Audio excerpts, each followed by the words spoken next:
Bom dia, meu nome é Sara Moura, sou aluna de licenciatura em Química pelo Instituto Federal do Piauí. A aula hoje é sobre separação de misturas, mas antes de iniciarmos, nós precisamos ter alguns conceitos básicos. O primeiro conceito é de substância pura, que, como o próprio nome já diz, está pura, ou seja, não está misturada com outra substância. O exemplo mais conhecido é a água.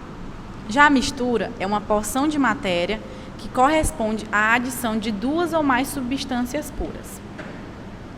Outro conceito importante é o de fase, que podemos definir como uma porção de uma amostra de matéria que apresenta as mesmas propriedades.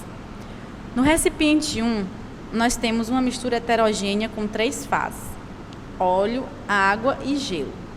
Por mais que o gelo seja água solidificada, ele não apresenta as mesmas propriedades da água líquida. Portanto, é uma fase diferente. No recipiente 2, nós temos uma mistura de 2 fases: a água gaseificada e o gelo. No recipiente 3, são 4 fases: óleo, água salgada, gelo e granito, que é essa manchinha cinza no fundo do recipiente. Entendido o conceito de fase, veremos agora os tipos de mistura. Homogênea é o tipo de mistura que tem as mesmas propriedades em todos os seus pontos, ou que tem apenas uma fase. Heterogênea é uma mistura que não tem as mesmas propriedades em toda a sua extensão, ou possui 2 ou mais fases. Agora sim podemos entender os processos de separação de misturas. Veremos primeiro para misturas heterogêneas. A decantação. Ela é usada em separações do tipo sólido-líquido e consiste em deixar em repouso a mistura para que a substância mais densa se deposite no fundo do recipiente e a menos densa ocupe a parte superior. Centrifugação. Ela nada mais é do que uma aceleração da decantação. A mistura é colocada dentro de um aparelho chamado centrífuga, que tem uma intensa rotação. Filtração simples. Consiste em despejar a mistura sobre uma superfície porosa, que é o filtro. É ele que permite que a fase líquida o atravesse e caia dentro de outro recipiente, retendo a fase sólida, propiciando a separação de ambos. Algumas misturas podem demorar muito a filtrar. Por isso foi desenvolvido o método de filtração a vácuo. Nela, o papel filtro é ajustado a uma superfície de um funil apropriado, que é conectado à boca de um frasco especial, o Kitasato. O dispositivo denominado trompa d'água ou trompa de vácuo é ligado ao Kitasato. Dentro da trompa passa água corrente, que arrasta ar consigo. Isso remove um pouco de ar de dentro do Kitasato e faz a pressão interna ficar menor que a pressão atmosférica.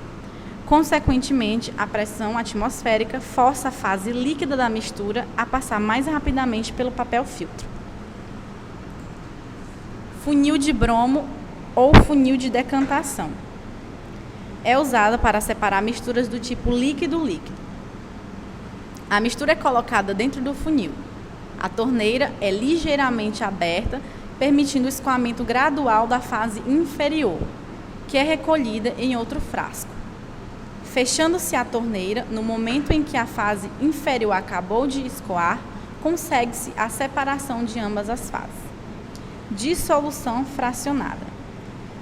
Existem muitos métodos para separar uma mistura de 2 ou mais sólidos, mas uma das mais conhecidas é a dissolução fracionada. Vamos usar como exemplo a mistura de areia e sal.